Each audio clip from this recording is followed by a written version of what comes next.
Welcome to TV advisor. Anakapalli జిల్లా నర్సీపట్నం మున్సిపాలిటీలో వెంకినాయుడుపేటలో ఉన్న స్కూల్లో ఆత్మీయ సమ్మేళనం అతి వైభవంగా జరిగింది. ఆ వివరాలను ప్రధానోపాధ్యాయుడు డీజీ నాథ్ మనకు తెలియజేసే ప్రయత్నం అయితే చేస్తున్నారు. ఇక్కడ తల్లిదండ్రులు అందరూ కూడా చాలా సంతోషాన్ని వ్యక్తం చేస్తూ డ్యాన్సులు వేస్తూ ముగ్గుల పోటీలో పాల్గొంటూ కార్యక్రమాన్ని విజయవంతం చేశారని చెప్పవచ్చు.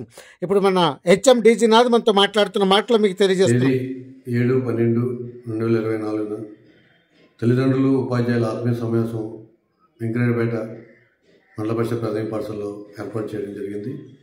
ఉదయం 9 గంటలకి మరి తల్లిదండ్రులను వెల్కమ్ డెస్క్ దగ్గర పూలతో దండ వేసి విద్యార్థులు సాధారణంగా ఆహ్వానించడం జరిగింది. తర్వాత ఎవరి పిల్లలు వాళ్ళ తల్లిదండ్రులకి పాదావందనం, కాలు కడిగి పాదాభివందనం చేయడం కూడా జరిగింది. తర్వాత వీళ్ళందరూ కూడా ఎవరి క్లాసెస్ వాళ్ళకి పిల్లల్ని పంపించి ఆ పేరెంట్స్ కూడా ఆ తరగతి వారీగా పంపించి హోలిస్టిక్ ప్రోగ్రెస్ కార్డ్స్, అలాగే హెల్త్ కార్డ్స్, విద్యార్థుల యొక్క పెర్ఫార్మెన్స్ ఏ విధంగా ఉంది, వాళ్ళు ఇంకా ఏ సబ్జెక్టులు వీక్ ఉన్నారు, ఏ సబ్జెక్టులో ఇంకా మెరుగుపడాలి, వీటి మీద చర్చ జరగడం జరిగింది అన్ని క్లాసులు కూడా ఉపాధ్యాయులు తల్లిదండ్రులతో. అనంతరం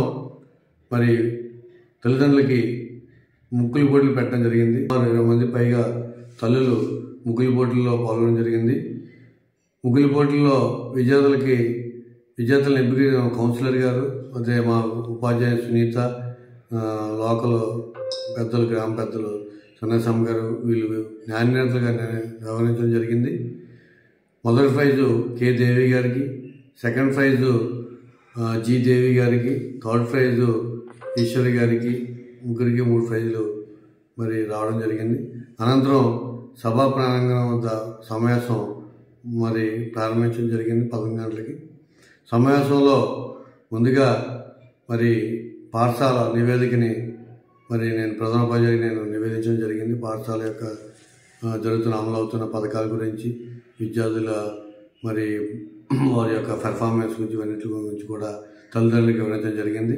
తర్వాత మా పాఠశాల సహోపాధ్యాయులు శివగారు నో డ్రగ్స్ వాడుకోవడం వల్ల కలిగే అనర్థాలు, వాడకూడదని, డ్రగ్స్ తీసుకోకూడదని విద్యార్థులకి అవేర్నెస్ కలిగించడం జరిగింది. తర్వాత మా పాఠశాల ఉపాధ్యాయుని టీచర్స్ విద్యార్థులకి మధ్య సంబంధాలు, తల్లిదండ్రులు విద్యార్థులు పాఠశాల వెళ్ళిన తర్వాత వాళ్ళు ఎటువంటి జాగ్రత్తలు తీసుకోవాలి, వారితో ఎలాగ మెలగాలి తల్లిదండ్రులు, ఇవన్నిటిని కూడా వివరించడం జరిగింది. సమావేశంలో ముఖ్య అతిథిగా ఇచ్చేసిన దివ్య గారు, అదేవిధంగా ఎక్స్ కౌన్సిలర్ రాంబాబు గారు కూడా పాఠశాల పద్ధతి గురించి, ఉపాధ్యాయుల గురించి, విద్యార్థుల గురించి చెప్పడం జరిగింది. అనంతరం ప్రతిజ్ఞ తీసుకోవడం జరిగింది. వచ్చిన తల్లిదండ్రులతో ప్రతిజ్ఞ చేయించడం జరిగింది. మాకు ఉపాధ్యాయులకి, పాఠశాలకి ఎప్పుడూ కూడా పాఠశాల అభివృద్ధిలో, అదేవిధంగా ఉపాధ్యాయులకి సహాయ సహకారాలు అందించడంలో ముందుండని చెప్పేసి తల్లిదండ్రులతో కూడా కలిసి ఉపాధ్యాయులు, తల్లిదండ్రులు కూడా ప్రతిజ్ఞ చేయడం జరిగింది.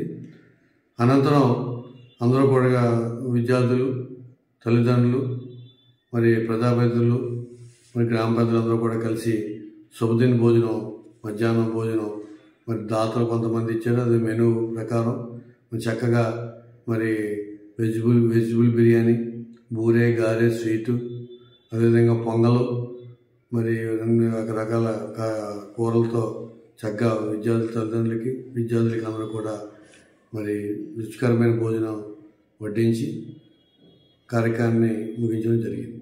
జీతం తీసుకుంటాడు, వెళ్ళిపోతారు, తర్వాత రోడ్డు మీద ఏదో పని చేసుకుంటారు.